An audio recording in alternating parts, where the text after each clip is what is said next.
All right, so this is now recording. So the first thing that we're going to do is going to be kind of an interesting little get to know you thing, which we did the last huddle as we started as well. So I'm going to read this first. I was trying to understand it, but then they gave me some examples, which kind of helped. So you guys are going to do this, and so am I. And I haven't done it yet, so I'm not getting ahead of the game. But you're going to go and retrieve one item from the room that you are in that best describes your place or standing in your church or family.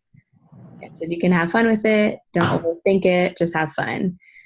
So here were some examples that they gave. Like if you picked up a DVD, if you have a DVD in the space you're in, you could say, I feel like things are spinning pretty fast in my church life, but I'm still producing some good stuff. I would be glad to hit the pause button soon. Okay, so that's like one example. Another example they gave was the tape dispenser. I feel like I'm only taping things together at home and at work right now. I need God's wisdom and insight on how to make changes that will lead to a more permanent and stable results. So look around, see what you got. I'm going to try and I've been trying to think of what I even have. I have a million things in here, but, and then bring it back and we'll discuss why you picked what you picked. And like I said, you don't have to overthink it. So give me a minute to go find mine and I'll be back.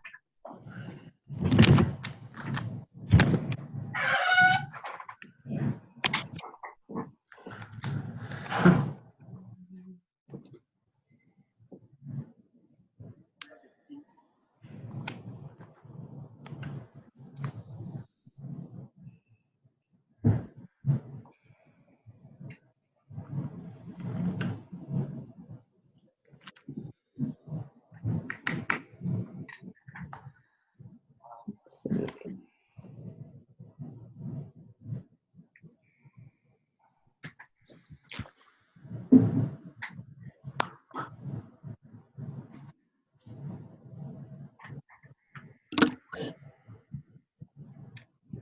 You guys find something? Yeah, I had it right here on the table. Okay. I'm going to try and make sense of what I found. I found this thing. Iron Man. Yes. I was thinking about Iron Man because he has like all the little gadgets on his armor that all do all the different things. And if you didn't know already, I'm having a baby on September 28th. So I feel like I have all these different pieces, like in the midst of his ministry, and then I have a 2-year-old son and trying to explain to him that he's going to have a brother. And then my goal is to work all the way up until I have my child, which we'll see how that goes because I can't really control how I feel. And so I know too, I don't know, I haven't seen all the Iron Mans, but I know in the first one when he's trying to like create his pieces, some of them don't necessarily work correctly. And so sometimes I feel like even though I'm like, okay, I got this, you know, I can do all this, almost like you feel like you're trying to be the superhero, but you're not really. Not all the parts necessarily work the way that I want them to. So, you know, this morning I was like rushing to get here, but I couldn't get my son to get out of bed because he kept telling me he was still sleeping. So things like that, you know, you want everything to work a certain way, but not everything works the way I want it to. So that would be mine. That's how I feel. I want everything to work right, but not always going to do that. All right. So who's got something else? James, go ahead, man. All right. So I got a stack of academic commentaries. And this is both literal and symbolic. So I'm in the master's program at North Point. We've got like 2,500 pages of reading to do by the last week of September. But then also, this is my first pastoral position. We just started around the end of May. So I feel like there's that much content that I just have to learn just to do the everyday routine stuff. And then it seems like every week I'm learning, there's all this other stuff I have to think about and process through and plan for. And so it's just a huge learning curve right now. And sometimes I look at that stack of books and I get overwhelmed and I'm like, man, there's so much, will I ever get it done? But then there are other times where I look at it and get really excited because I love to learn, love to grow, and things kind of go forward. So some days you walk out feeling really great, like, wow, that was awesome, I learned this or that, and we've got great leaders and people really pouring into me. Then there are other days where I think, man, I didn't get anything done when you compare one day's worth of work to that stack that takes a few months to work through. So that's kind of where I'm at. Good. Yeah. That's I think good. all of ours are a little similar. Yeah. Yeah. So I just in similar ways, mine's kind of literal and symbolic in the same thing. So it's a backpack, and so not specifically, it's a trail maker brand. So we've got our Everest Kids Camp coming up in 2 weeks, and so scrounging around everything to get Kids Camp ready on one plate. I just became a homeowner for the first time a month ago, so figuring out all of that still. I've got a 5-month-old. Sorry, what's today? Today's the 8th, 9th? Yeah. The 9th. A 6-month-old at home today. So with a 6-year-old, a 4-year-old, and a 6-month-old, and then I am going to college. I start college in a couple weeks for the first time. And so I've been studying for a placement exam. And so, the backpack is a lot of things. The backpack it's a stuffed overpacked backpack that I'm trying to figure out how to carry. It's a backpack because, we're actually using backpacks and theming out backpacking and all that stuff for our kids camp. And I'm legitimately going to school in 2 weeks for the first time in 12 years. Wow. So I'm a little overwhelmed, and I've learned a lot of experience, but the education side has left me since, it's been 12 years since I graduated, 10 years since I graduated. And so, man, just trying to remember that stuff and going back to the basics is a bit overwhelming. And, on top of being a dad and a husband and kids Right. pastor. And so I get it totally. So yeah, backpack. That's good. I like that. You guys are awesome. Yeah, and like you said, I think we're all in similar places. I think that's just ministry in general, because you're juggling a lot of things in ministry. But it's not bad, it's good. And it is learning. And I don't know that anybody will ever have mastered fully how to juggle everything, because sometimes they're just crazy. So we're going to get into some discussion on some of these videos that we watched. Whether we get through all of them or not we don't have to get through everything, but hopefully we'll have some good discussion. So I don't know if you got a chance to watch the What Families Really Want, the part 1 of the video. If not, it's okay. I know last time a couple people hadn't watched it, but we were still able to have really good discussion. So I've got the notes from it in front of myself just to see. But let's start with this first question. If you watched the video, they talked about the different things that families want, just as a review. I think it was Patty Chapman that did this one at the beginning when she said people rarely know what they do want. They always know what they don't want. And she had her husband come in. And they kind of did that little, what do you want for dinner? Oh, I don't care. I'll have anything. And then he named off stuff. And she's like, oh, I don't want that. I was laughing so hard because that's our thing is he'll say, hey, babe, what do you want for dinner? You pick this time. And then when I do name something, he says, well, I don't want that. And so I told him, I was like, I'm not picking anymore, because every time I pick something, you never want it, But it's so true. Even if people don't know what they want, they definitely know the things they don't. And so she went in and just talked about the environment of our kids ministry and our church, even being safe, clean, and inviting, and what that looks like. And really that is what families want. I know safety is huge. I'm trying to think of how to say this. I think at one point on our website, we had something about our kids ministry is, it was all about safety, our description. And I remember talking with my husband about it because he's over the website, and he was kind of like, oh, that's not what kids want to see. Oh, it's all safe. I'm like, yeah, but parents do. Kids want to know that it's fun. Parents want to know that it's safe. Parents want to know their kids are having fun too, but I feel like safety is huge. So when you think about this whole what families really want, on a scale of 1 to 10, 10 being the best, where would you say that you would put your ministry concerning the what families really want scale, and why? And James, I know you're new in your position, but you can still, even from what you've observed so far, evaluate that. So 1 to 10, 10 is the best. Where would you say that your ministry is when you think about the what families really want? So with the safety, with cleanliness, being an inviting space. What do you guys think?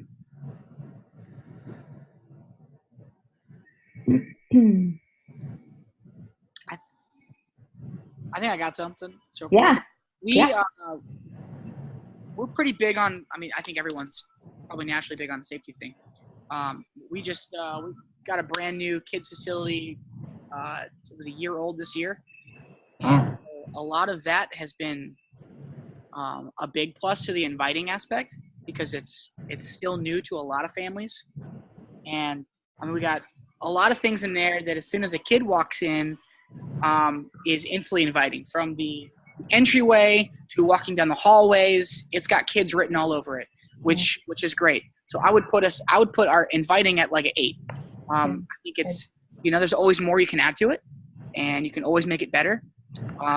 But it's definitely better than just the gym that we were in before, and that we shared with the youth and had to turn into something fun every week. So I would have put that at like a 3. So much better. Clean, we're huge on the clean. However, the clean gets points docked for second service because of first service. And we have a kids cafe, and our kids cafe gives out free popcorn every day, every service. And so by second service, popcorn is everywhere. And so, which is great, and it's a pro and a con at the same time. So before Sunday morning starts, everything is spotless, and it's nice, and it's organized, and it's sanitized. But by second service, if you come for second service, you're going to miss some of that. And if that's huge for you, then that might not, because you might walk in there and there might still be popcorn all over the floor. It's going to look more like a carnival in a kids area, which is inviting. Yeah. But we could do better in cleaning it and prepping it for second service so that they get just as equal cleanliness as they do first service. That's good. It's not an easy thing to do, but it's doable. So I would put that at like a 6. Yeah. And then for safe, we have done our best to secure all areas of our kids' area so that there's only 2 entrances. And both of those entrances are in the front of our kids' facilities, and you can't enter any other area. Or can you enter our kids' facilities without a check-in tag? Yeah. And so we've got dads that stand guard essentially, and they're our tag checkers and our welcome in first impressions team. And so, that's a great thing for a parent to see that, hey, you're the only person with this tag. No one's even allowed in this area without either one of these badges or without your tag. So instantly, I think for any first-time parent, that's huge. Like no one's going back here. Your kids are safe. Every area is locked. We have security team that's walking the perimeter of those doors. So if a kid were to try and exit out, there's somebody there anyways. Yeah. I would put our safety at still 7 because we can always get better. We could always use more dads because I think last Sunday we had 1 dad and we really need like 4. And so it's less safe when you've only got 1 check-in 2 doors instead of 2 at each door. Yeah. So I'd put that at probably like a 7 too. No, pretty good. Can always do better. Can always use more volunteers to help keep it as safe as possible at all times. But we've tried to be real intentional about the perimeter and area of entrance and who is actually allowed and how you get in there. Even our own staff cannot go into our kids area without a kids badge. And so, which at first they're like, well, I work. So listen, that parent over there doesn't know that you work here. So that was kind of the stance that we tried to say. So anyone, if you want back in the kids area, you've got to either have a guest badge or your badge that says you work in the kids area. So I'd put that at a 7. Great. Taking some notes on some stuff you said. I'm like, oh, we can do that better too. Yeah. I know for me, I kind of went through, I'll start with this safety. I know we have like a well child policy. We have the diaper changing policy. We have all those things. And in the video, she said, have them posted somewhere or, have them in a space so that parents at least know you have them. And that's one thing I don't know if we do have. One, because even though I'm over all the kids area, I have somebody over the nursery. And so I wrote that down, like asking her, are they posted? And then I was thinking about the visiting adult policy. And because they talked about having different, badges. Like, let's say a parent does want to come in and check out the ministry. Like, I think her thing was, do you really want someone back there that hasn't had a background check? Like, you don't know anything about them. As of right now, our policy is if you're a parent of a kid and you wanted to come check it out, sure, come on in. But as I think about that, there are, there still can be parents of kids who could be like on the list or not actually able to come around kids. I don't know if either of you guys have that. I just wrote down like, how do you make sure visitors are safe? Like if someone wanted to come check it out, what's the process for that? Or is there one? Because even if I gave them a badge saying what? Always with somebody. Usually, Oh yeah, tell me. Because I'm like, I think I personally here need to change that.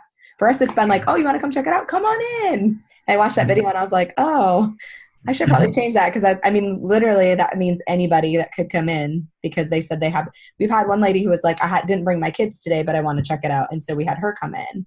You know what I mean? Like anybody could say, I have kids that are coming. I'm not saying people would do that, but you never know.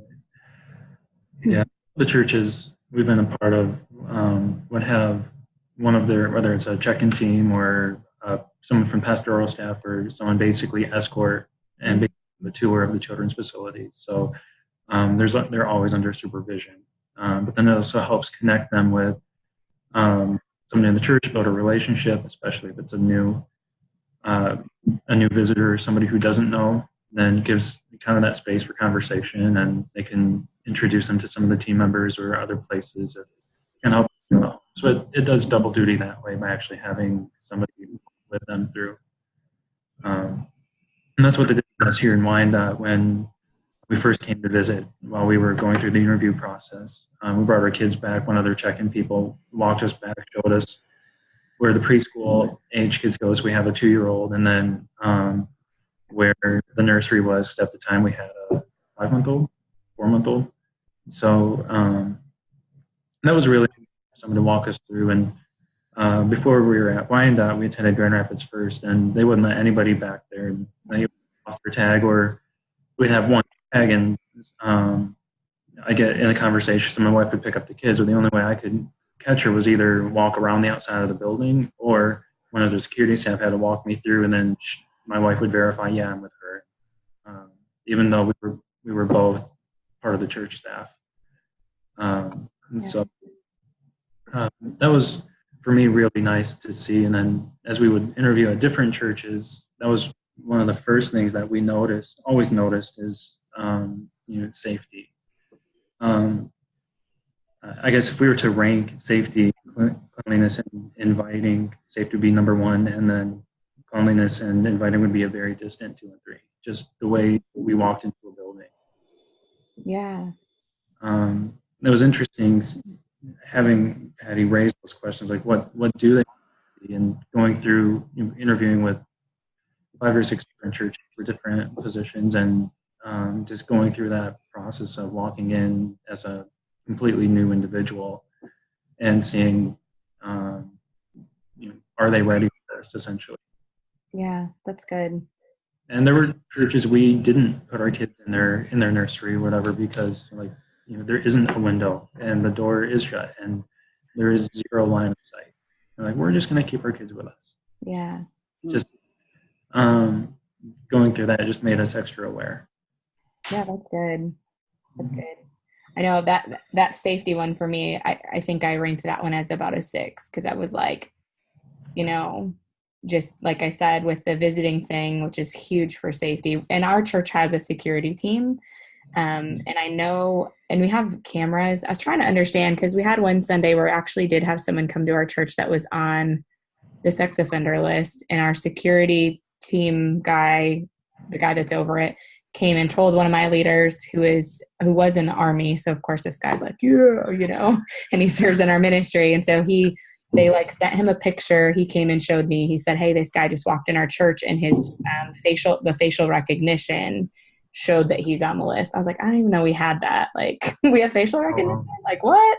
And so for us in that moment, we had to hurry up and put something in place where each of us was standing at the door to the entrance to make sure that this guy didn't come. Yeah, I don't know. But that was when I realized, I was like, we have a plan in place, but not really, because I don't even know what the plan is. So, if I don't know what it is, that means no one else does. But our security team is so good. I mean, they're constantly walking around and going through the kids area. But just with that, like I said about the visiting adults and things, I know that for us in the kids ministry, we can't just rely on that security team. We have to work alongside them. So if they have like a plan, we need to know what that is, because how can we follow their plan if we don't? So when I looked at that, I was like, we could do a lot better with our safety. Even though we are very good at it. I think you said that, Kenny, we can always get better. And then I wrote down, just when you were talking, Kenny, about the clean. So we have a maintenance team here that does a phenomenal job cleaning all of the areas.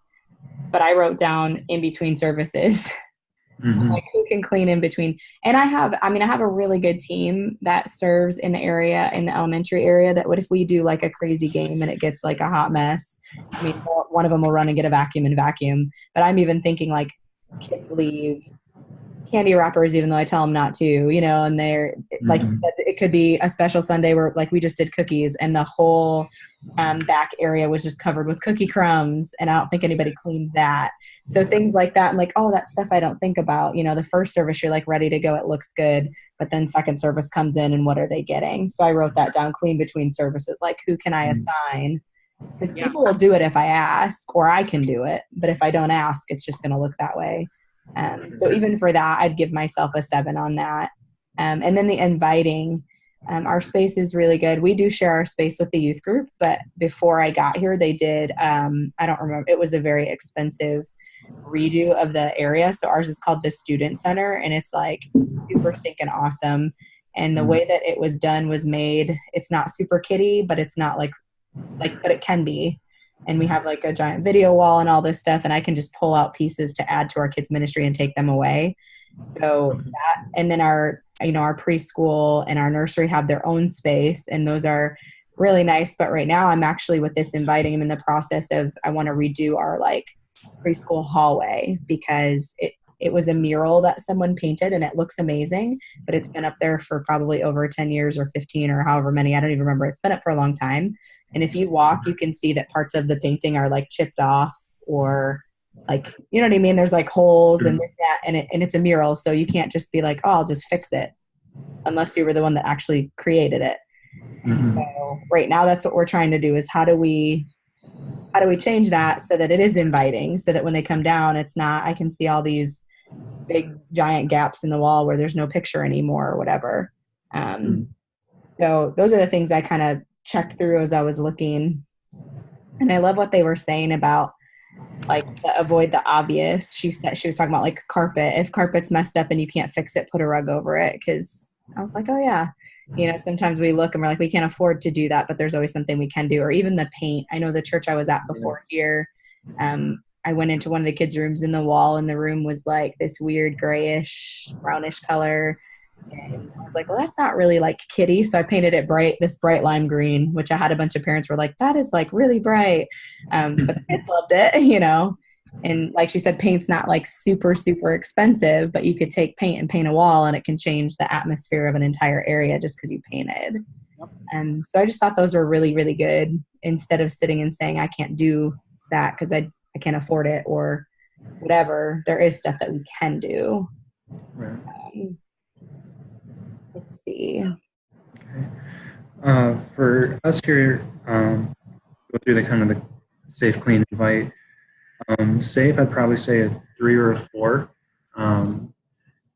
Partly, the former children's pastor, she had to step down for health reasons back early last fall, and their process of finding us just ended up taking longer. So they had probably 6 or 7 months of rotating volunteer teams to try and keep things going through. So there are a lot of processes and systems that were in place that just couldn't get reinforced enough. So there was a lot of attrition. So that's one of the first goals I've got on my list.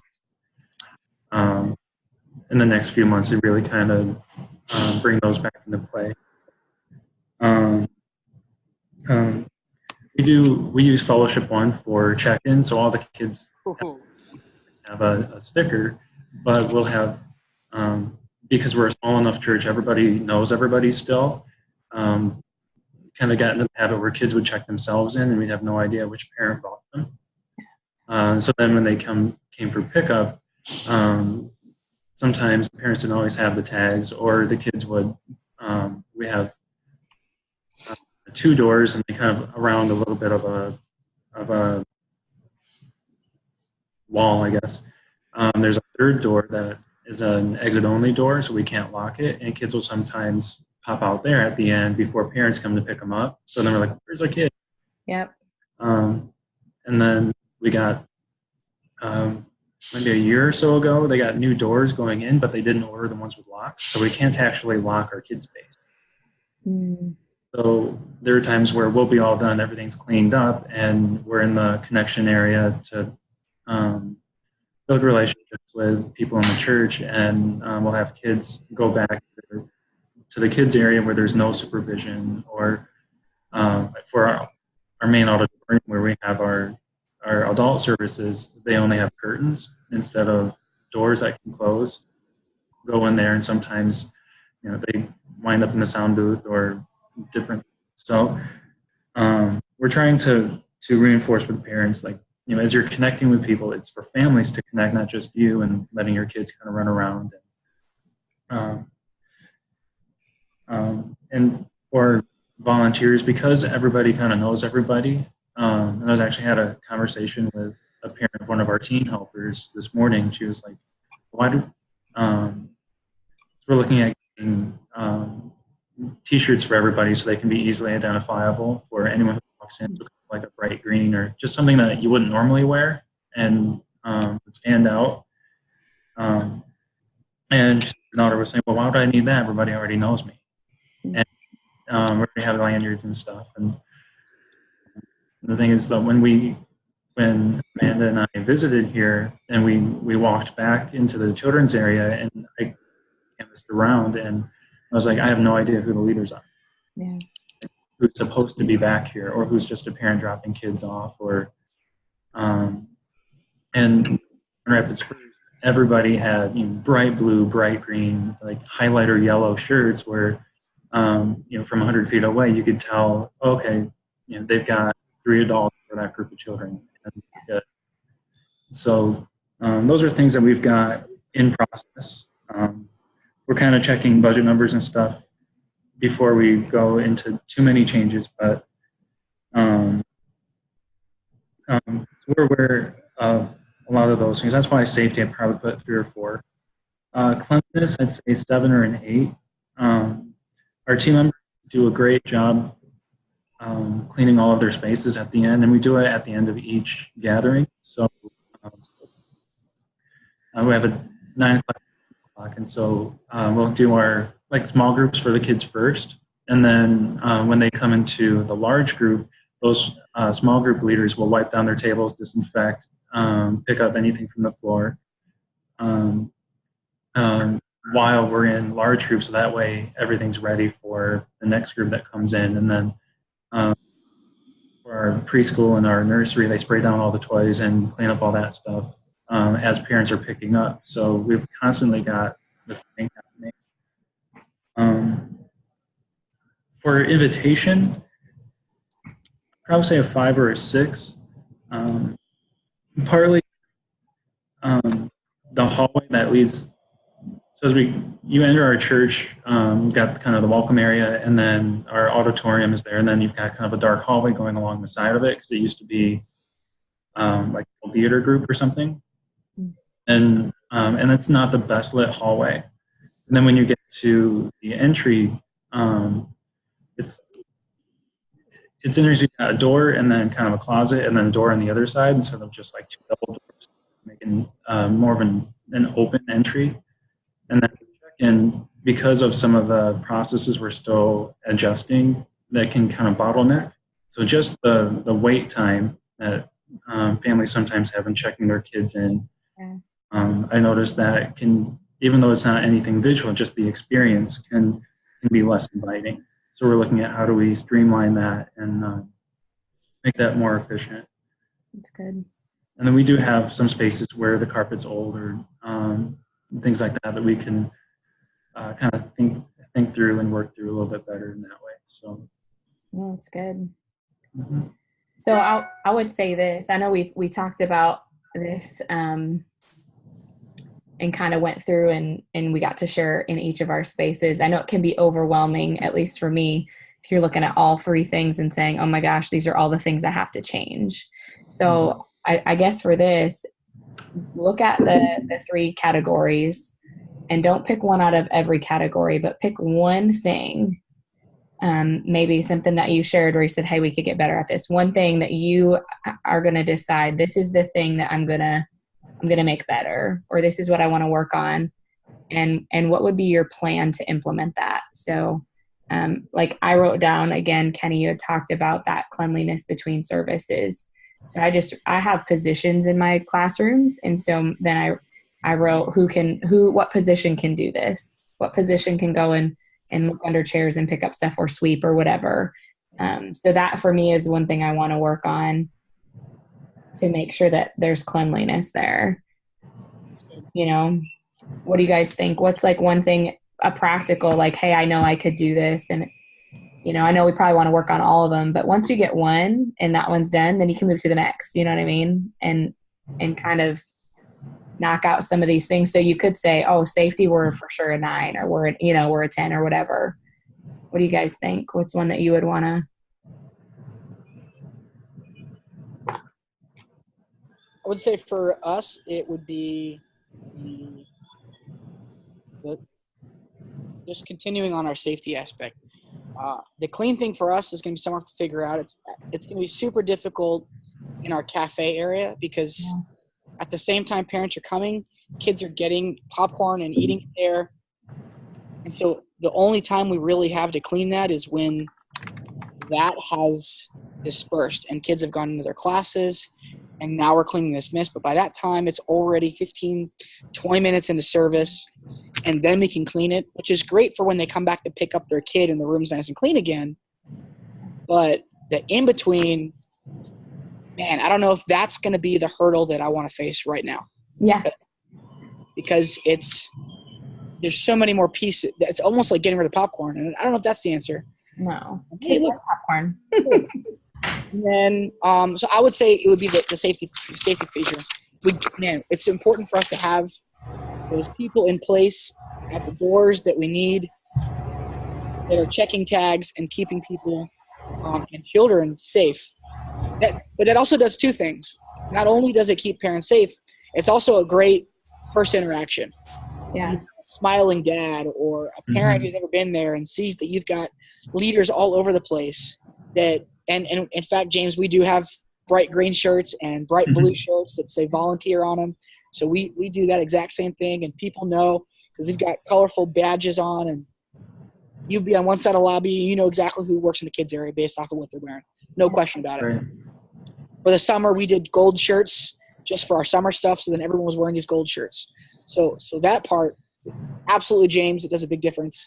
It definitely creates a big thing of unity and you know, and I almost want to relate it to like Royal Rangers in a sense. They get that pride. Yeah, man, I'm wearing my stuff. So the kids, yeah, man, I'm a kids volunteer. Why aren't you? You know? Can I ask you for the T-shirts? Do you keep them all in house? Do you give them to your team members to take home? So what we've done, we keep them all in house, and for our volunteers, we did not require them to purchase them. We requested a donation. That's good. So we budgeted into our yearly budget T-shirts as basically, in a sense, not only is it volunteer appreciation, but man, we know that it'll better our community of our team. And so we budgeted into our year. And then we just ask, hey, if you can do it, great. If you can't, don't worry about it. We want you to have this shirt. Some people, I mean, realistically, and we try to get the softer blend shirts. So people actually want to wear them too. So, I mean, our shirt costs are somewhere right around $750 a shirt. Okay. So someone might do $5, someone might do $20. We might get a couple people who just really can't do it. That's okay. We don't want you to feel like you have to purchase it. We want you to have the shirt because you are a part of our team, and we want you to be a part of the team. And this is one way that we. Do they take their shirts home with them for like? Yes, they do take their shirts. Yes. Okay. Yeah, so we'll give them their shirts. That's theirs, and we've had no problem with people wearing them at all. Do you have anything where, let's say something happens and you have to remove somebody from your team, shirt back, so they don't, they can't sort of put it on and sneak by? I haven't had that issue. Okay. We've had people who I mean, they have the shirt still, but they don't serve anymore. You need more than just a shirt to get into our kids area because you need your badge. And if you don't have a badge, you're not getting into the kids area. And if they're no longer on the kids team, they no longer have a badge. And so that's a quick fix for us. Like, keep the shirt. We don't need your shirt. Plus, I don't really want your shirt back. You probably been sweating, hopefully, if you're working hard with the kids. And so no, we have badges. They wear their shirts, which is just great to have. And then their badges, which is how they actually get into our kids area. Because that badge, the shirt doesn't say, hey, I've got a background check, I'm approved to be here. The shirt is just a shirt. Okay. The badge is where all the stuff's at. That's where our security team knows, our kids leaders knows that if they've got a kids badge, they're approved to be here.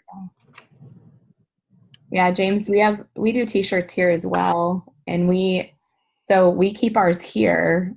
Mm-hmm. But we have some people who serve like twice a month. And so there's people who would prefer to take theirs with them and wash it.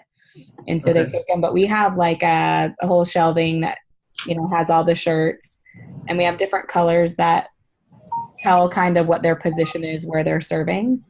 Mm-hmm. And my preschool director is the one that washes all of our shirts. So, a lot of them will come, they'll walk into the volunteer room, they'll put their shirt on for the day, they'll go serve, then they go change, bring their shirt back and drop it into the laundry basket, and then she washes them. But like I said, some people have them that they take home, and then, but the majority of the people here just put them on when they get here. So I feel like you got a lot of options, of how you want to do that. Grand Rapids first, and it's kind of what I'm thinking about doing here. Just I'm thinking through if that's in our context, if that's the most efficient way of doing it, all things considered. Yeah, I really like Kenny's thing too of if people can give a donation, like if they wanted to take the shirt and have it at home, if they could give a donation towards it or something. I think that's great because I know budget is huge when it comes to especially shirts. Shirts, they're not cheap. I would say the shirts are not the cheap thing that you get, but like you're saying, they're super, super helpful for a parent that walks in and looks and right away can see. So my issue for me is I'm very short and I look like a child in our kids ministry. I actually had a parent walk in and I was in there and there was maybe 15, 20 kids in the classroom. And I heard the parent say, I cannot believe all these kids are in here with no adult. And I raised my hand and I said, hi, I'm the kids pastor. And I'm like the same height as some of our kids. And so that's what we're working on too. Like our preschool and elementary, or our preschool and nursery area wear the shirts, but for some reason our elementary area does not. And so right now I'm like, okay, well, we're going to change that. And I had one person say, well, good luck trying to get them to wear the shirt. And I said, well, they will wear the shirt because that's how they'll serve. And so it's just going to be something different that they maybe didn't have in the past. But I think explaining some of the stuff you said, I keep writing stuff down, giving them that explanation of the why. Like, we're not just making you wear it to wear it, but here's the why behind wearing it. I mean, I think the team is really excited about that, So I want to say welcome to Mary and Christina. I know I wrote it in. They're here. Yay! You guys are awesome. So we're talking through what families really want, and just kind of went through, the safety, the cleanliness, the inviting, and what we were doing now is just going through and picking out of those things. What's one thing that you would say, hey, this is something I want to work on in my kids ministry to make it better? So I said it can be overwhelming to kind of look at all of the things. I'm writing down all these things that we can improve on, but that's a lot.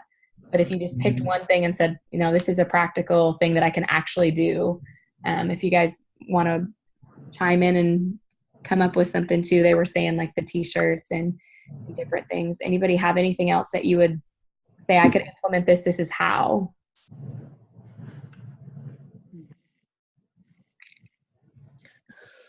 There's always, and it is true, there's a lot of things I can always be working on, and I feel like I'm kind of struggling with that a little bit because there's just so many things to work on. But I think probably one of the big things is we're going to be working on our check-in situation. We're moving rooms around and trying to make it a more fluid process is how we check in our kids, and just how they even flow from room to room and dropping their kids off, because I feel like for us that can be a real stress for our new families as to where to go and all that, and making sure that they're having a friendly, easy, safe, comfortable experience when they're coming in and then picking up. So just that's one thing that we're going to be working on, and I'm not really sure how to do all that, because one thing will work at one church because of their facility and how it's set up, but then ours is so different from everybody. So it's just kind of praying through and seeing what works and being okay with something that not works and totally scrapping it. And that's kind of where we are with. I think that's probably one of my big things right now that I got to work on. No, that's good. Definitely had to do that, Christina. When we first finished our building last year, our first 3 months was trial and error with just the flow of drop off and pick up. It was a nightmare for a little while. But then we finally got our rhythm, and we kept changing things and tweaking things left and right. And then finally we kind of figured out what was going to work. But it was a process, and it was a headache some weeks. People had no idea. And we knew in our heads, but it didn't work the way we wanted it to until it finally did. Yeah. That's kind of the thing, is like you have an idea in your head and then you see it kind of not working out right. And you're like, oh goodness. And so just kind of and listening to your leader. Sometimes your leaders see things a lot differently. And I have one girl who's like, I've been thinking about it all night. And you know what? I was like really excited that one of my leaders was like problem solving along with me, and I didn't even know it. And I'm like, you let me know if you come up with something that's going to work. Great. We'll try it. It's just, which empowers them too, and it was just cool to see somebody else carrying the load of that with me. So that was cool. Right. That's good. When you guys look at initiating changes, do you communicate that beforehand? Do you just kind of do it? Does it depend on church size and dynamics? Because I've been a little bit hesitant to do, to make wholesale changes with our check-in process, because I was thinking it'd be nice to communicate with families and the whole team. This is how the process will work as we're trying it. But if you're going through months of experimentation, I don't know how well you could communicate that without making people feel like, wow, they don't know what they're doing. Yeah. I can sort of speak in this a little bit, just because when we first, a couple years ago, we actually used Fellowship One, James, currently, and it's not our favorite, but we were kind of forced into it, and so we left. It would have been Parent Pager, but InSync was what it was, and they were super good. But they didn't sync with our database, which was huge. So which is why we had to go with Fellowship One. So when we did that, we specifically took key leaders, trained them, and bought them first. And then as we bought it into our leaders, then we casted it into our parents, and then we brought the change. And we started off on Wednesday nights, really, with like introducing it to our smaller audience.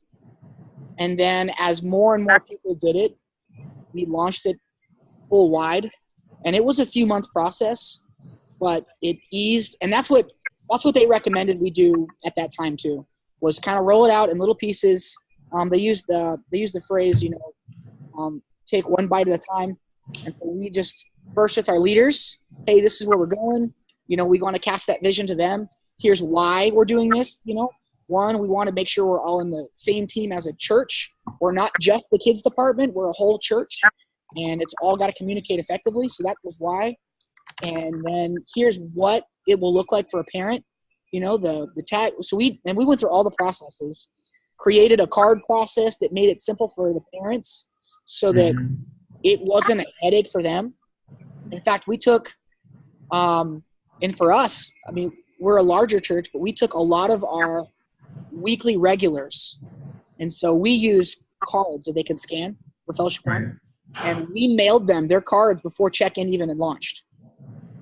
We scanned them, we entered them, And we mailed them their cards and said, hey, pick up your card. You're ready for check-in. All you need to do is scan it and you're ready to go. So we did everything we possibly could to simplify the process for our parents before we actually launched it. And then when we launched it, we had multiple volunteers who knew how to run the program that would assist every week for weeks. I think we did it for probably 6 weeks that we had people running the check-in system until parents, because on average you could have once every 6 weeks sometimes for some of your regulars. And so we did about 6 weeks until we finally said, all right, now we're going to full self-check-in mode, and we're only going to assist on 2. Everyone else by this point has got it. And that was 3-4 years ago now. But we're considering doing the same thing with another one here, going to planning center. So that worked really well, and it minimized our headache and the headache for our parents. The biggest thing we wanted to do was make it as easy as possible for the parents and cast a vision for our leaders, because they're going to help us. That's good. We use CCB right now, and we had discussed the possibility of moving from CCB to planning center, which right now a lot more than just our kids ministry runs through CCB. So what we had found when I first got here, I had told the guy that's over our computers and our check-in that from the first week I got here up until just about a month ago, there had never been a Sunday where everything in our check-in worked every Sunday. Like always an iPad was turned backwards because it was not working, or this printer was turned off because it wouldn't print. It was every single Sunday. I would walk by and I would see, like, today we have one iPad working instead of the 3, and so I finally told them, I'm like, I don't care what we do, but I don't want to walk by my check-in and see all my stuff broken. And the people that worked that were very gracious, and the parents were very gracious. But I said, it just looks like I don't care and I'm not doing anything because I've been here for so long, but I don't know how to fix it. So right now we stuck with CCB. We did change some things with that when I got here, just because every system that we had, so CCB allows people to check their kids in by last name or by their phone number. If it's last name, it's actually supposed to be a station that has a physical person at it. So it's that person that's typing it in, and that's how you check new families in. The phone number is supposed to be, hey, I don't have a person at the station, but it's more secure because you have to know the number. But every one of our stations was set up to where you could type in a last name. And so I actually have a niece that goes to this church whose mom, like if her mom came to this church to get her, I would never release her to the mom, but the mom knows her last name and is a very smart lady. And so I was telling the team, I'm like, she could come in, type in my niece's last name right now, print a tag, go hand it to the teacher at the door and take her and walk away. And nobody would ever know because she knows that information. I said, knowing her, she would walk in like she owns the place, like she knows what's going on. And you would never guess that she didn't know. And my niece knows her. So my niece would run up and say, Mom, all this stuff. So we changed our system. And instead of having them all be able to do last name, we moved it to a phone number. And so when I did that, I first communicated it to the team. Hey guys, this is what we're doing. I think that's huge. I think if we're going to make a change, you need to let your team know first. One, it brings them in the loop, which is very helpful. So then they know what they're talking about. But 2, I feel like it also makes them feel like you do value them because you're trusting them with, hey, we're going to make this change. We're going to do this. Maybe you have a set plan in place. This is what the process is going to look like. What information you can give them is going to be really, really good so that when they come in, they know that ahead of the parents and they're ready and they feel prepared, and then communicating it to the parents. So for us, I didn't have any, it's been taking me a long time to figure out what kids actually still go to our kids ministry. And so we don't have a database right now of parents that I can email. I'm still working on it. So I put up signs for about 2 months before we did it. And on the sign, it said to parents, within the next 2 months, we are going to be switching our system. So I didn't change the system right away. They could still sign in with their last name. But basically I said, so please start using your phone number to check your kids in. And so some parents started doing that. Others still use their last name. But I did that. I had that sign up for 2 months and I moved it into different spots because if you put signage in the same place for too long, it just becomes nothing to people. They don't see it anymore. So I moved it around. And then after we had done that for 2 months, then we actually changed it to the phone number. And most people had already been doing that because we asked them to. And then those that weren't would say, hey, my last name doesn't work anymore. And you'd say, well, this sign right here, actually, that's been up for 2 months, said that we were going to be doing it. So that's how we did a change that we made. But I do think it's huge to share that with the team first, just so they know and they're prepared and they know how to help the parents that come. Anybody else got something that they want to share about any of these categories or any of these things, the safety, the cleanliness, the inviting? Anything?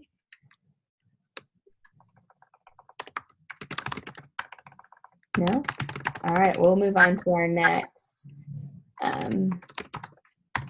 So the next video that we'll talk about was the building deep faith, which I love all the videos, but this one, David Boyd's just so awesome for one. But just the stuff he talked about was so good about building those roots in kids. And I do think that that's huge. I think that's huge in ministry. I know for me, I don't want to pour into the lives of kids on a very shallow level and then have them one day walk away from faith, because I didn't do my job as the kids pastor, making sure that their faith was built deep. Somebody did that for me. I was saved as a kid, and I'm still following Jesus. So they did a really good job of helping to make sure my faith went deep and wasn't just surface level. So how important do you guys think it is that kids have deep spiritual roots? Oh, I think it's very important. Yeah. Yeah. What do you guys think about this, the concepts that David talked about? He had this line, the children's leader works on the roots of the spiritual life of a child. I mean, and that is encompassing everybody who serves in kids ministry. I would say that's not just us as the pastor or the leader. This is you serve, you're working on the roots of the spiritual life of the child. That's good.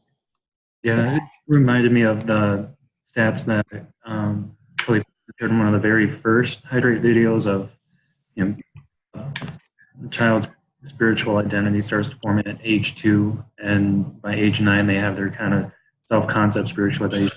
They're relatively set in place. And actually shared that on Father's Day. I was preaching to the whole church, and I shared those with them as we were casting vision for investing in our children's spirituality. So I absolutely agree with children's ministries really tending to the root of spiritual development. And you see how many, I don't know how to say it, but how many teens, young adults, and adults where the challenge for them is so much greater because they didn't have that foundation. Yeah. Where so many decisions already that they're dealing with ongoing consequences, where the level of baggage, so to speak, is so much heavier than had they been able to go back and to start recognizing things earlier, to make different choices earlier. So I definitely agree with the vision that you put out there. Oh, that's good. Can you hear me? Yep. Oh, okay, Yep. good. Yeah, you have audio this time, Mary. Woo, yes, I do. I actually found that quite interesting. I never looked at it the way that David Boyd had showed that, the children's are actually the children's ministry is the root, and then that grows up into the tree.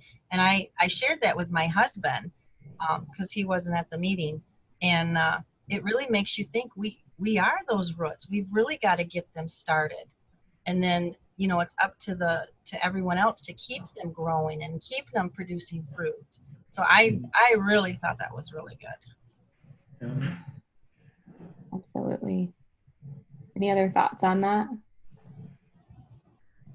I think kids want those roots, and at least my kids, they want to know more about God. They want to have deeper understanding. They want to be able to hear His voice. And I'm only one person, so I'm only one person who can speak into life. But if I empower my team if I empower our youth leaders to begin to help them establish those deep spiritual roots by investing in the kids' lives that they're working with, I think that just broadens the base of our ability to minister to more kids on an individual basis than, being about myself or whatever. But and that's, I feel like we're just in such a generation that is in so desperate need to know God and to experience, and they need people in their lives who are showing them how to do that and what that looks like. And it's awesome. A team leader, or if I have a parent on board who's kneeling down and praying with them and helping establish those kinds of at the altar or in the classroom. And it's so necessary. It's so great. It's so good for our children's ministry to have that as part of their plan of creating those deep spiritual roots, so that not only does the kid come to know Jesus and we get to mark them off as a self on our list, but to really see it more than a victory for us, but a victory for their life, their entire life. They're as a soul, as a person who's going to leave our children's ministry and go into youth, to go to college, to grow old, to have those deep spiritual to carry with them throughout the rest of their life, and makes our vision not so small anymore. It makes it a lot broader and a lot bigger and a lot more encompassing, that it's not just their life as a child right now. This is going to impact their lifetime. And it's a little sobering, but it's also very empowering. I mean, our teens can be a part of it. Our leaders can be a part of that. And it's what we're calling the church, discipleship. And that's my thoughts. Yeah, I loved in the video, David Boyd gave, I was trying to think of the example. I think he was talking about the lying, when he had given an example of like almost like a shallow teaching versus one that takes the kids deeper. And he started talking about, instead of just sharing with them the concept of, don't lie, he said, then you can go in and in your lesson talk about how Satan is the father of lies. And he gave, I don't know if you remember that part, but he started giving all these simple examples of how to take a lesson that was very surface level. And I mean, he's just really good. I watch him and I'm like, okay, yeah. But looking at that lesson, I know we do that with our lessons here. We have like, here's our main idea. And then we do object lessons, and the object lessons are almost like we were preaching a sermon to adults, like here's your 3 points that you can pull out of this memory verse, or here's your 3 points that could come out of the Bible story, or here's basically 3 ways to take the big idea and make it deeper. And when he shared that, it was super, super simple what he talked about, but it was giving kids a different, not necessarily perspective, but a different way to look at the teaching that was there, and to take it to that next level, which I think is huge. Instead of us just teaching, we don't lie because the Bible says we don't lie, giving them that more, like the pieces that are more to it. And so he's just really good at that. I started looking through these ways to deepen your ministry to children, and I'm just going to kind of speak them off real quick. I know we all had this sheet and we watched it, but the partner with parents, which is huge. One, because the amount of time we have with the kids versus the amount of time parents have, they have them way more than we do. But even what he was saying, he came from a home where his parents didn't come to church with him. He was a bus kid. And so, yes, we want to partner with parents, but knowing that there are also going to be some kids that come into the ministry that don't have a parent who is going to invest in their spiritual life. And then we or some of our volunteers actually will become that in those kids' lives. And so I started thinking about that. Do I have opportunity in our kids' ministry for some of my leaders to actually get to know the kids more than just teaching the kids? So like we do small group time, but I want to take that to a different level. Right now they answer questions in small group, but other things that I can do, especially our church has a lot of kids who come from a single parent home. Usually it's a single mom. So they don't, and there's some kids who have never met their dad, like ever. And so they don't have a father figure, which I can't be in their life, but I have men in the ministry who can. And so it's allowing those opportunities for those kids to build relationship with the leader deeper than what we do now, because that is also a way that will take those kids' faith and deepen their roots because of the relationships. I loved they use multiple scriptures too, because then he talked about that too. Your pastor does that in his sermons. Like, that is so true. You know, are we finding different scriptures that we can teach in our lessons, and not just here's our memory verse and that's what you get, and that's like the Bible part that you get? Because I mean, think about it, the Bible is the greatest thing we have to teach them, so why would we not use multiple scriptures? And kids, he said kids can handle that. You know, maybe sometimes we shy away from it because we don't think that they can handle more than one. But he went through some other, they utilize both Sunday school and church. I know some churches have Sunday school on like a Sunday morning, and their kids will go to that and then go to like their kids' church class. I started thinking about that because we don't do Sunday school on a Sunday morning. We do Wednesday night classes for kids, which are kind of like a Sunday school. But I was trying to figure out, like, do I do something like that? Do I have opportunity for both of those? The gender-specific ministries, I'll be honest, we don't have that here at our church. But when he started talking about it, I'm like, okay, so I need to start looking for people who would invest. Specifically, these women are going to invest in these girls, and these, you know, guys will invest in these boys. Allowing the Holy Spirit to guide your use of curriculum, I think that's huge. And I don't know if you guys all use curriculum or if you put your own stuff together. I know for us, we use curriculum, but then we also, depending on the lesson, like we had one series that was called basic training that was high voltage, but part of that we wanted to put water baptism in there, and that wasn't part of like the basics of the training of your basics of faith. So we wrote that lesson by ourselves, but then utilized their others and put our own pieces in. And then he talked about the altar, which is so huge. And even he did that example there of the difference between praying quickly because parents are here, and then taking some time to let kids reflect at the altar, which then takes their roots deeper. And so it was really simple, but it was like really crucial. And then he talked about, again, Sunday school. So think about those things: partner with parents, using multiple scriptures, utilizing Sunday school, kids ministry, the gender-specific ministries, allowing the Holy Spirit to guide your curriculum, the altar time. Are there any of those that really stand out that you say, maybe there's one that you do really well and you feel like, yeah, we're like nailing it on that one. And maybe there's one that you want to improve on, that you're like, okay, if we can really get this, then I think we could take our kids to a deeper level in their faith. What do you guys think about those ways that he talked about?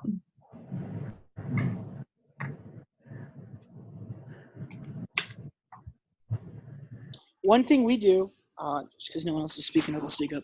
One thing we do that we started doing not too long ago, but when we entered into this room, because now we have a room where we can actually, it's different in a gym. You know, it was harder, I think, probably with so much distraction, to really get an atmosphere where the kids would want to respond, and struggle with that. We figured maybe it was the gym, maybe because it's so big, there's so much things for the kids to look at. But when we entered these rooms and we got the factories now, it's their space. From the beginning, we talked about how this is your area for you to go deeper with.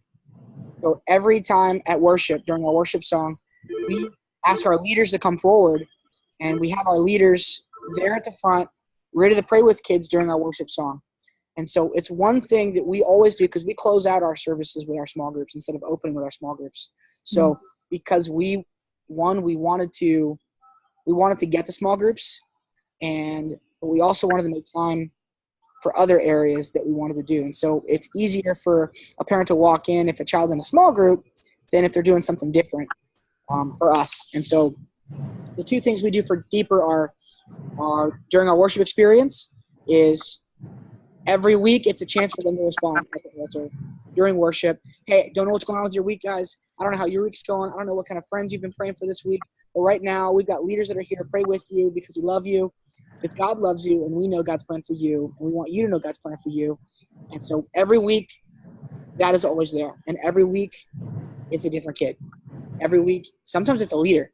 So you never know who it's going to be, but we've designed that particular time in both our K1-2 area and our 3-4-5 area. And then our small groups for us is our big one. That's where we really want to go deeper. And so we've kind of empowered our leaders to be that people. I love the analogy with the tree. In fact, I'm going to use that this Sunday when we have our pre-team huddle. But our small groups are that thing where we can take the lesson and really break it down for them and build that relationship. So that's the two things for us that we do that we're trying to be intentional as far as going deeper. There are definitely other areas we could do better at our altar, for sure. I think many times we are that quick prayer. Oh, parents are here, time to go. Especially during second service when it's like 1:15 and parents have been looking at the clock trying to get out and pastor releases, and now they've rushed to the kids area and now they don't want to wait anymore. And so that's something that we are really praying about how we can do. Do we cut something? What is it? What's the right thing to do? So yeah, that's us. So we did that too with our altar time, and I am cutting stuff out of the beginning because we switched over to fire and for our curriculum, and there was a huge emphasis on the altar time, and just I've been seeing great things come out of our altar time and making that a focus at the end. The kids want to respond, and I'm so surprised on how well they're responding to the very specific that we've been working on and focusing on. And so for us, part of it was we did look at our curriculum and what we were doing, and just making sure, because we were a different one and there was something that were missing to it. And so, I look at a lot of different curriculums, and it's just been interesting to try something different like True Fire to kind of get a new perspective, to get a different idea of how to do things, and to refocus on some things that we were losing. And I felt like refocusing our altar time, refocusing small group time, and just responding to what we're teaching them and giving them a chance to say, okay, I've learned something today. Now what do I do with it? Christina, how did you lead the kids into that transition to really emphasizing altar time? How did you teach that? How was that modeled? What did that look like for you guys? One of the cool things that True Fire has been producing, and I don't know if you're familiar with it, but and it's something I use across the board without True Fire or with whatever curriculum, or if you're writing your own stuff. But one of the cool things that I just really noticed is that a lot of different things for their own, which I really think helps teach kids how to respond. So like during their altar time, let's say you had 3 points, have 3 stations who are going to pray for each one of those. If you're struggling, doing bad things, you're going to go pray with this person. Or if you're struggling, knowing what God's will is for you, you go pray over here with this person. Kind of giving very directed altar times. Or like one time, right, we had a big piece of butcher paper laid out that had Jesus. And if you want to give your life to Christ and you want to come sign your name on the piece of paper, place to kneel. So it was a very interactive altar time. So it gives them a reason to get up, do something, and then take some time to kneel down or to stand or have some music playing and worship, so that altar becomes a place of comfort, of a safe place. And so I think that we've done this for quite a few months now, that if I just ask now, if you want to come up and pray, they've been so found a place of comfort at the altar that they would come and do that on their own now. It wasn't something that I have to pick out some sort of creative to get them to come up here.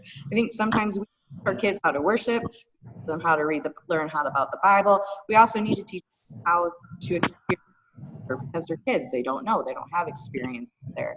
And it's also given me the opportunity to teach my how to pray with students, how to guide them and help them when they're at the altar time. So it's just process, and trial and error. Some things work for us, some things don't work for us. And sometimes it's just teaching them, guiding them. But it's been a huge step. There's been times altar that I was like, oh, they're not going to respond to that. There was one time where one of the stations was a specific in like lying or cheating or something like that. And I'm like, no kid's going to go up there and write their little piece of paper on the wall. And I was shocked that we had like 10 or 20 students go up there and write on there, I'm struggling with obeying my mom and dad. And they stuck it up. They prayed over that. And I was like, wow, that's awesome. Yeah, We've done stuff very similar to that. And True Fire is great at setting you up for that because it's really Holy Spirit foundation, and which is a key to any altar response. But a great one, James, is like Post-it notes. They're simple, but they're easy to give to kids, and it's a great thing where, hey, you're going to leave this here. And so we've actually got a wooden cross we bring out sometimes, and just like what Christina was saying about stuff that they'll write, man, you can tie so many things into that. Hey, whatever, it could be this struggle or that struggle, and writing it on a Post-it note with a leader if they need help to write it down, and leaving at the cross, and just that symbolic moment of, hey, when you leave today, don't you're not bringing this Post-it note back with you. You're going home and you've left it here at the cross. You are better already. The second you walk out the doors, you've already made it. You've made the action steps to go deeper with Christ. Man, go home and tell your mom and dad what you did today. Tell them what you left at the cross. It's a great follow-up step. And then hopping on social media and following up with this, and this is what your kids did today. Follow up with maybe like 3 simple questions, which then takes it even deeper because now you're passing the baton to the parents to say, here's how you can follow up with what they responded with tonight or today. That's great. Great stuff. Yeah, we did the Post-it notes, put them across, and then I posted the picture of it like kind of far away, but you could cross filled with Post-it notes. And it was just that on social media to see that. That's awesome.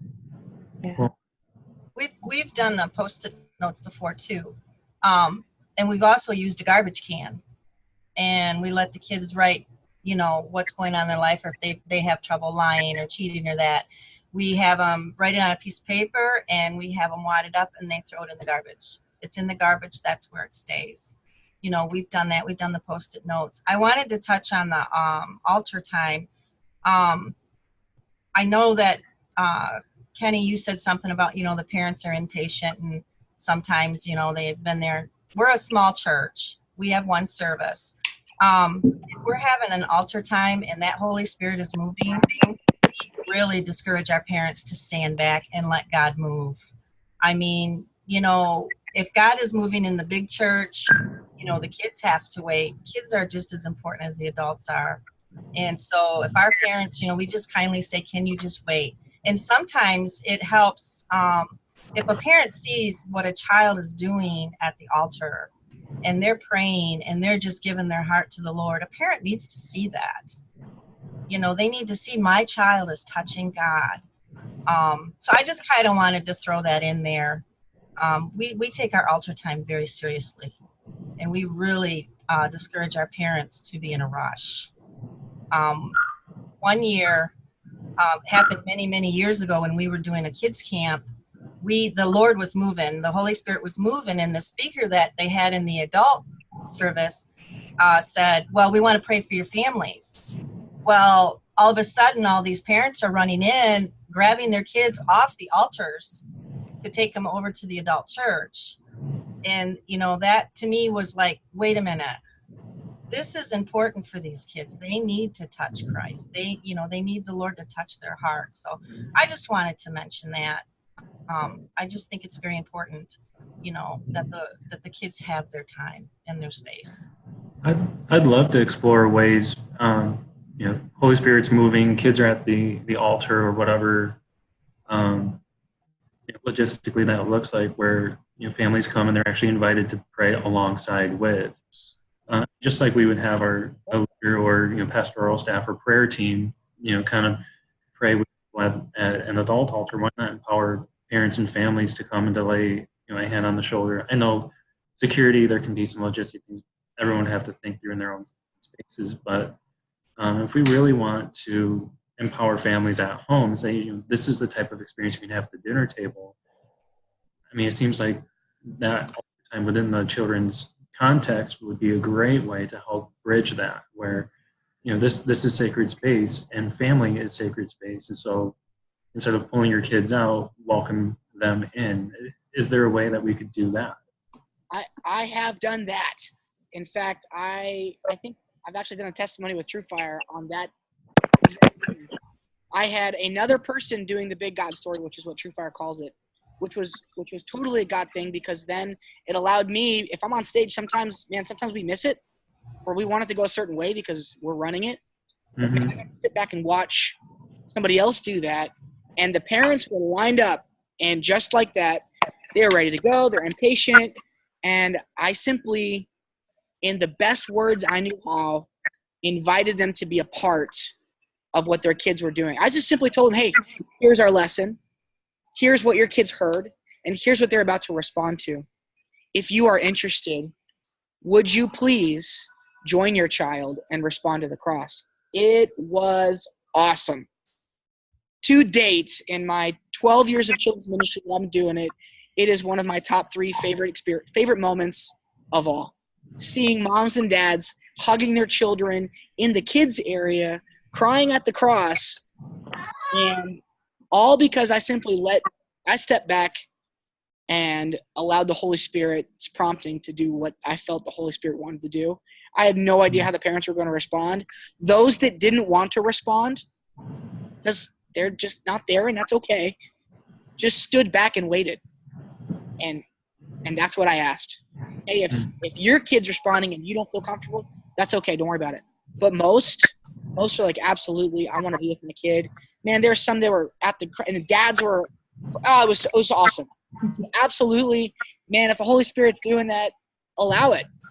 And again, it works for us because we have some of those safety protocols in check. So we know that, hey, you're already safe to be here, so I'm not too concerned. And we've got lots of volunteers that are here to help facilitate it. That's huge, man. That's awesome. Cool. There was one idea that my friend had, where he would have a family night worship night on a separate night, kind of like an event, where parents they worshiped with their kids, because sometimes we don't have that and too much anymore in a lot of churches, where the kids are in to worship, altar time experience, moms and dads, and so he made a couple events, like year or quarter, every twice a year or whatever, where we just came in and we had a worship family a Friday night, and they did it kid style, their way of doing it. It was just kind of a cool idea to kind of introduce the idea of kids worshiping Dad with the songs that they heard, or hearing the message given by children's having a time to respond. But it was like a separate event. If it logistically was for you to parent Sunday, the security, maybe you make it a family night event on a different night or something like that. Just a thought. That's good. Yeah, I think so. We'll end our discussion just with this, because the altar time, I'm glad we got to talk about that. It's funny because that's kind of where we all went, which the last thing said to start discussing the altar time, and you did it without me having to say something. It's awesome. But that is huge in the kids ministry. For me, the way I view it, that's the kids' opportunity to respond to what God did during the service. And so I don't want to just teach kids a lesson and have it be, wow, we did really good characters and it was super fun and they played a good game and they went home and that's all it was. I want kids to, in that moment, have a chance to respond to what God is doing. And so, we do our part and we plan and we prepare beforehand. And most of the time, in the planning and the preparation, God gives me like, oh, here's what we could do for altar. That's a great way for kids to respond. But that's the way I view it, is that's their response time. So whether it's them physically writing something down or doing something that's symbolic of what they learned, or whether it's them literally just coming to the altar, closing their eyes and spending time to talk to God and reflect on what they just heard, I think that they need that moment. I know for us, there have been times where our pastor will let the parents out a little early. So I plan in at least 10 minutes, sometimes 15 if I want to do something longer for altar. And not always is it a 10-minute thing or a 15-minute thing, but I specifically put that in. So yes, I had to go back and cut stuff out.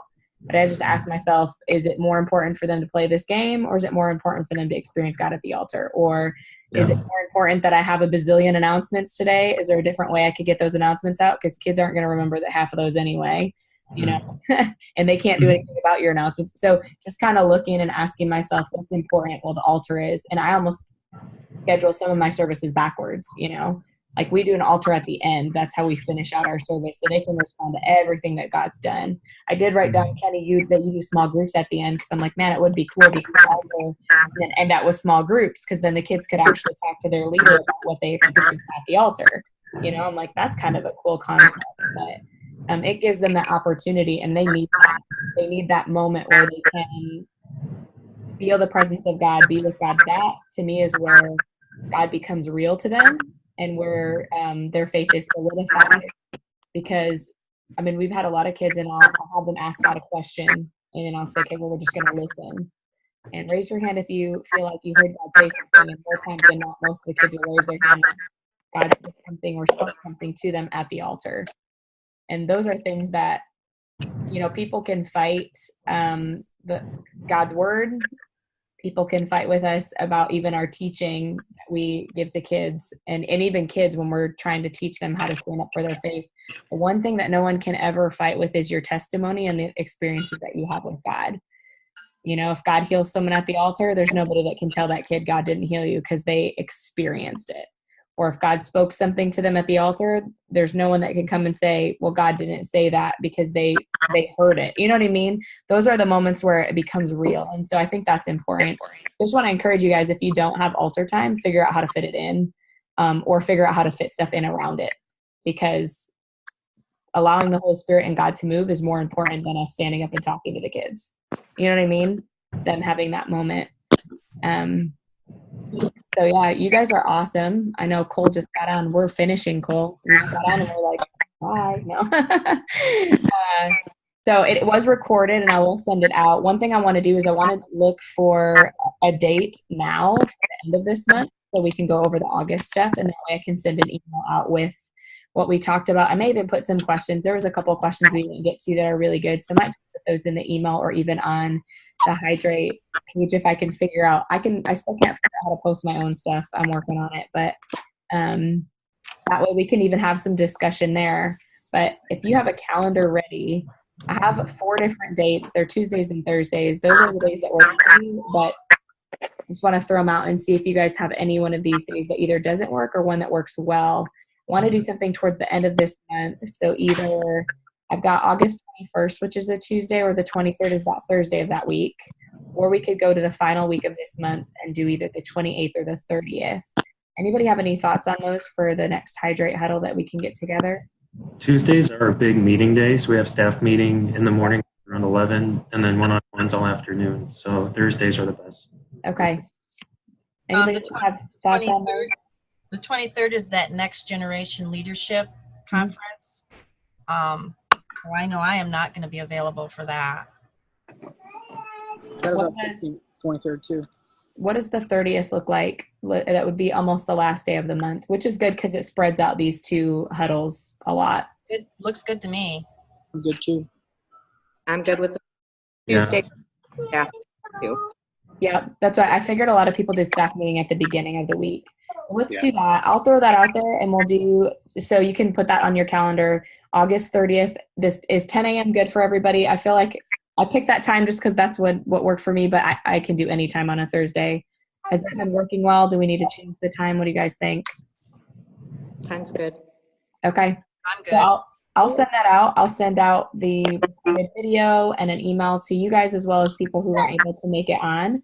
And our next one will be the 30th, and we'll discuss some more stuff. And you guys are awesome. Thank you so much for getting on and sharing your thoughts and being willing to ask questions and discuss. Because I mean, I have like a whole page of notes. I'm like writing all this stuff as fast as I can. So yeah, that's it. You guys are awesome. I'm going to pray just to close us out, and then enjoy the rest of your day and have awesome times of ministry this week and this month. So God, I just thank you so much for this team. I thank you for these leaders, these pastors, Lord. God, I just thank you for what you're doing, not just in our individual ministries, but in the lives of kids all over the world. Lord, I thank you that we get to be a part of investing in them and helping them to grow deep roots in their faith. And Lord, I just pray that we would be encouraged as we are watching these videos and taking these different classes and topics. Lord, I pray that it would be encouraging to us, not that we would get overwhelmed at all the things that we feel we need to change, but God, that we would take one thing at a time and that our ministries would just become that much better. Lord, I just thank you for this group of people. I pray that we would just continue to learn from each other and grow as we're in ministry together. We love you and we praise you. We pray all this in Jesus' name. Amen. Amen. Well, thank you guys. I will see you on the 30th. Sounds good. Sounds good. God bless you guys. Bye.